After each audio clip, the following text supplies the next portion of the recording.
श्री स्वामी समर्थ, जय जय स्वामी समर्थ. कशा सर्वजण निश्चित मजेत असाल, असेच मजेत राहा. पहा, आपल्या मनातील कोणतीही इच्छा पूर्ण करण्यासाठी आज मी तुम्हाला खूप सुंदर असा उपाय सांगणार आहे. भलेही मग ती आपल्या जवळची एखादी व्यक्ती असो, ती आपल्यापासून दूर गेलेली असो, किंवा ती आपल्याबरोबर बोलत नसो, किंवा ती अगदी आपल्याला भेटतही नसो, त्या व्यक्तीला जवळ आणण्यासाठी असो, किंवा तुमचा उद्योगधंदा असेल, त्या उद्योगधंद्यामध्ये तुम्हाला प्रगती व्हावी असं वाटत असेल, तर त्या उद्योगधंद्यात प्रगती होण्यासाठी, तसेच तुम्हाला इच्छित असा कामधंदा मिळण्यासाठी, नोकरी मिळण्यासाठी हा उपाय खूप महत्त्वाचा आहे.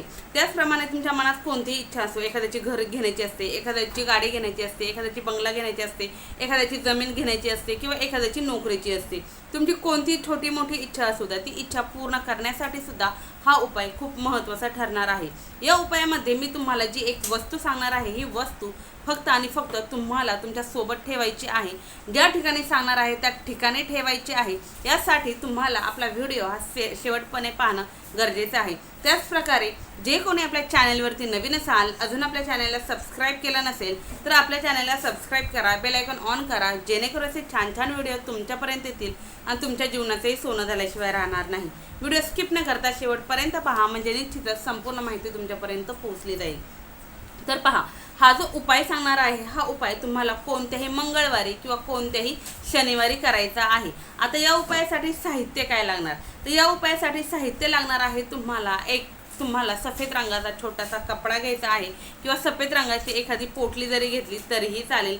पूजेच्या साहित्याच्या दुकानात 5-10 रुपयाला छोटीशी पोटली सहज मिळते, किंवा तुमच्याकडे जो कपडा आहे त्या कपड्याने सुई धाग्याने शिवून तुम्ही त्याची एक पोटली म्हणलं तरीही बनवू शकता, किंवा अगदी नॅपकिन जरी तुम्ही घेतलं तरीही चालेल. त्यानंतरनं लागणार आहे तुम्हाला सफेद रुईचं एक मूळ. आता रुईचे 2 प्रकार आहेत, तर 2 प्रकारची रुई असते. एक निळ्या रंगाची म्हणजे पर्पल रंगाची असते, आणि दुसरी रुई म्हणजे सफेद रुई असते.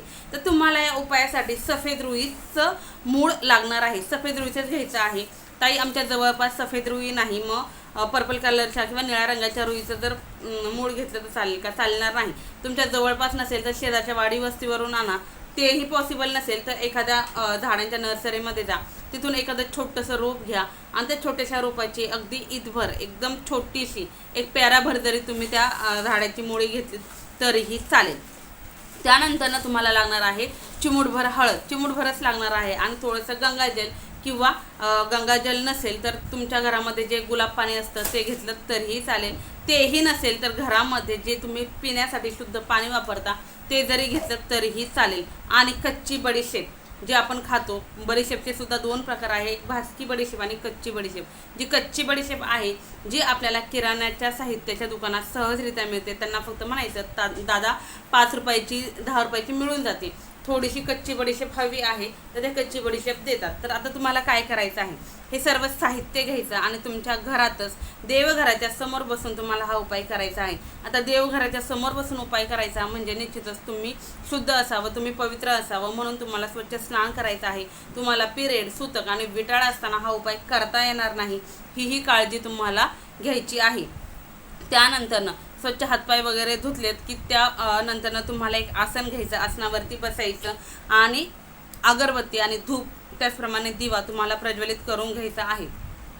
हे केल्याच्या नंतरनं तुम्हाला काय करायचं आहे, जे सर्व साहित्य घेतलेलं आहे हे साहित्य एका पाटावरती एखाद्या प्लेटमध्ये वगैरे ठेवा, किंवा चौरंगावरती जरी ठेवलं तरीही चालेल. आता जे तुम्ही एक वाटी घ्या, वाटीमध्ये 2 चिमूटभर किंवा 1 चिमूटभर हळद घ्या. त्या हळदीमध्ये थोडंसं गंगाजल टाका, किंवा गुलाब पाणी टाका, किंवा जे शुद्ध पिण्याचं पाणी आहे ते जरी टाकलं तरीही चालेल.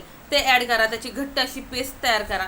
जे तुम्ही मूळ घेतलेलं आहे सफेद रुईचं, जे तुम्ही मूळ घेतलेलं आहे हे स्वच्छ पाण्याने धुवून घ्या, व्यवस्थित कोरडं करून घ्या, आणि त्यानंतरनं हे सफेद रुईचं जे मूळ आहे ते त्या हळदीच्या पेस्टमध्ये एकदम बुडवून घ्यायचं आहे. एकदम ती पूर्ण पिवळं झालं पाहिजे, इतकी घट्ट पेस्ट करून ते पूर्णपणे डिप करून त्यामध्ये घ्यायचं.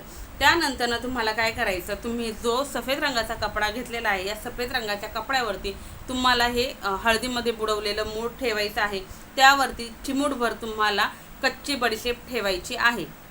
आता हे केल्याच्या नंतर तुम्हाला याची एक पोटली तयार करायची. जर तुम्ही पोटलीच घेतली असेल तर त्याला दोन्ही साईडने नॉड असतात, या नॉडने त्या पोटलीचं तोंड बंद करायचं. जर समजा तुम्ही कपडा घेतला तर कपड्याने व्यवस्थित गाठी द्यायच्या आणि ही पोटली तयार करून घ्यायची. आता ही तयार केलेली पोटली तुम्हाला तुमच्या स्वतःवरून 7 वेळेस फिरवून घ्यायची. 7 वेळेस स्वतःवरूनच क्लॉकवाईज फिरवून घ्या, नंतर अँटी क्लॉकवाईज 7 वेळेस फिरवून घ्या. त्यानंतर अगरबत्ती, धूप आणि जो दिवा प्रज्वलित केलेला आहे, हा प्रज्वलित केलेला दिवा सर्व काही तुम्हाला ही जी तुम्ही पोटली तयार केलेली आहे त्या पोटलीवरून फिरवून घ्यायचं. हे फिरवून झाल्याच्या नंतर ही पोटली तिथनं उचलायची, उजव्या हातावरती घ्यायची आणि अभिमंत्रित करायची. अभिमंत्रित करताना एक मंत्र सांगत आहे. हा मंत्र तुम्हाला 41 वेळेस बोलायचा आहे. कमी नाही, जास्त वेळेस बोलला तरी चालेल, परंतु कमी नाही, 41 वेळेस बोलायचा. मंत्र खूप महत्त्वाचा आहे. मंत्र व्यवस्थित ऐका. या मंत्राने ही पोटली अभिमंत्रित होणार आहे. यामध्ये सर्व साहित्यांची जी काही तीव्रता आहे ती तीव्रता वाढणार आहे. आणि मंत्र व्यवस्थित ऐका. ओम श्रीम ह्रीम वशम वशम स्वाहा. ओम ह्रीम श्रीम वशम वशम स्वाहा. ओम श्रीम ह्रीम वशम वशम स्वाहा. ओम श्रीम ह्रीम वशम वशम स्वाहा. ओम श्रीम ह्रीम वशम वशम स्वाहा. ओम श्रीम ह्रीम वशम वशम स्वाहा. हा मंत्र तुम्हाला 41 वेळा सल्लग म्हणायचा आहे. म्हणून झाल्याच्या नंतर निश्चित ही जी पोटली आहे ही पोटली अभिमंत्रित होणार आहे. ही अभिमंत्रित झालेली पोटली एका हातामध्ये घ्यायची, दुसऱ्या हातामध्ये अगरबत्ती घ्यायची. अगरबत्ती कधीही एक लावायची नाही, 2 किंवा 2 पेक्षा जास्त अगरबत्ती तुम्हाला देवाच्या समोर लावायची आहे. हा खूप महत्त्वाचा नियम आहे, हा लक्षात ठेवा. त्या 2 अगरबत्ती तुम्हाला घ्यायच्या, घराच्या बाहेर जायचं आणि घराच्या बाहेर गेल्याच्या नंतरनं वरपासून घराचे जे वरचा दरवाजाचा जो वरती चौकट आहे, वरच्या चौकटीपासून उंबऱ्यापर्यंत 7 वेळेस तुम्हाला ती पोटली आणि ही अगरबत्ती काय करायची आहे, ओवाळून घ्यायची आहे किंवा उतरवून घ्यायची आहे. ही उतरवून घेतल्याच्या नंतरनं ही जी अगरबत्ती आहे ही अगरबत्ती तुम्हाला घरामध्ये आणायची. घरामध्ये आणून पुन्हा देवघराच्या समोर लावून द्यायची आणि ही पोटली घराच्या आतील बाजूस, म्हणजे आता पहा हा मुख्य दरवाजा आहे, ही बाहेरची बाजू आहे आणि ही आतील बाजू आहे.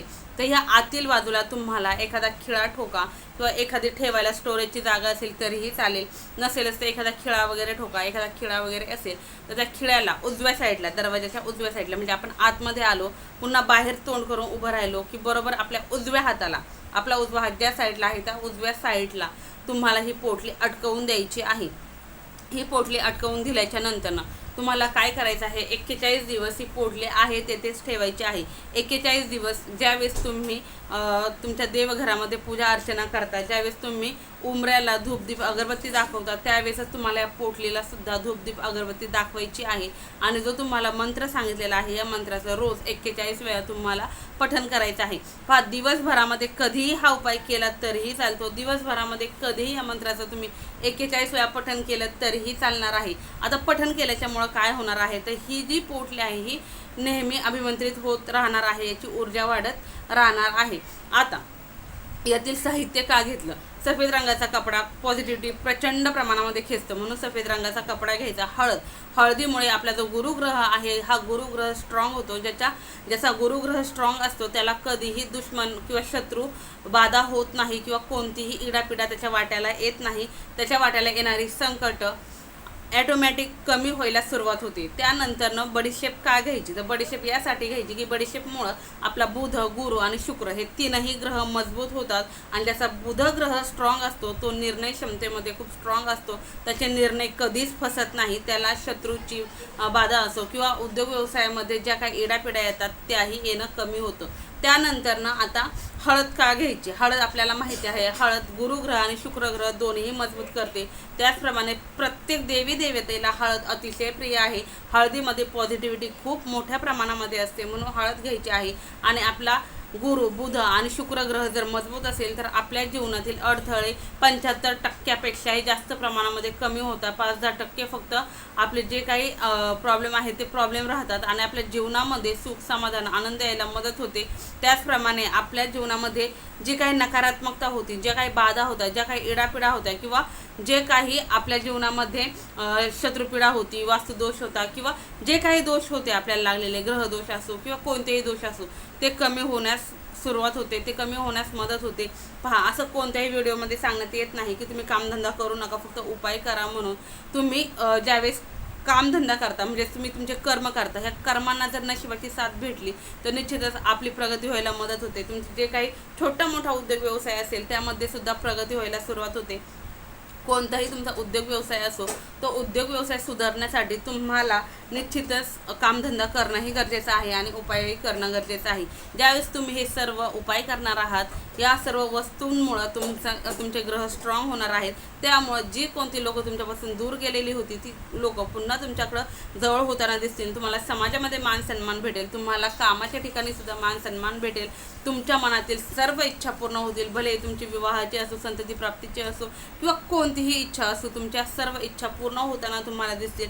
त्याचप्रमाणे जी लोक तुम्हाला रडवत होती, फसवत होती, ती लोकसुद्धा स्वतःहून तुमची माफी मागण्यासाठी येतील, स्वतःहून तुमच्या समोर येऊन नाक रगडतील. इतका छान, इतका हा प्रभावी उपाय आहे. आणि हे जे उपाय आहेत हे अनुभवसिद्ध उपाय आहे. असंच नाही की कुठून तरी ऐकला, कुठेतरी हे केलं आणि तुमच्यापर्यंत आणला, असं नाही. तर प्रत्येक उपाय असे असतात की जे कुणाला तरी अनुभूती आलेली असते आणि ते उपायच आपण तुमच्यापर्यंत घेऊन येत असतो. फक्त हे जे कोणते उपाय आहेत, जे कोणते तुम्ही उपाय करता, ते उपाय करताना तुमच्या मनामध्ये भरभरून पॉझिटिव्हिटी असणं गरजेचं असतं. त्याचप्रमाणे तुमच्याकडे संयम असणंही गरजेचं असतं. असं नाही की बाबा मी आज उपाय केला मग ताई मला अनुभव का नाही आला, तर निश्चित तुम्हाला अनुभव येणारच आहे. आता 41 दिवस ही पोटली तेथेच राहिल्याच्या नंतरनं 41व्या दिवशी तुम्हाला काय करायचं आहे, ही पोटली तुम्हाला तेथून काढायची आहे. पहा, ज्यांना घराच्या आतील बाजूला ही पोटली अटकवणं शक्य नाही, त्यांनी अगदी बाहेरच्या बाजूने जरी अटकवली तरी चालेल. बाहेरच्या बाजूने जागा असेल तर बाहेरच्या बाजूने अटकवा. जिथे तुमचा उजवा हात आहे, उजव्या हाताच्या साईडला तुम्हाला ही पोटली अटकवायची आहे आणि 41व्या दिवशी ती पोटली तेथून काढायची. बाहेर जाण्यापूर्वीच तुम्हाला एका बकेटमध्ये, जगमध्ये पाणी भरून ठेवायचं आहे. ही पोटली घेऊन तुम्हाला डायरेक्ट जिथे मोकळी जागा आहे त्या ठिकाणी जायचं आहे आणि ही जी पोटली आहे, ही पोटली तुम्हाला वाहत्या पाण्यात सोडायची किंवा निर्मल्यामध्ये टाकायची किंवा एखाद्या मोठ्या झाडाच्या ठिकाणी, झाडाच्या मुळाच्या ठिकाणी खड्डा करायचा आणि त्या खड्ड्यामध्ये तुम्हाला ही पोटली गाडवून टाकायची आहे. पहा, हा उपाय केल्याच्या नंतरनं खरंच सांगते खूप छान अनुभव तुम्हाला येताना दिसतील. अनुभव आल्याच्या नंतरनं कमेंट्समध्ये सांगायला विसरू नका. निश्चित सांगितलेली सर्व माहिती तुम्हाला समजली असेल. व्हिडिओ कसा वाटला हे कमेंट्समध्ये सांगायला विसरू नका. तसेच कमेंट्समध्ये श्री स्वामी समर्थ, जय जय स्वामी समर्थ हे लिहिलाही विसरू नका. झालेली सेवा स्वामींचरणी रुजू. श्री स्वामी समर्थ, जय जय स्वामी समर्थ, श्री स्वामी समर्थ महाराज की जय.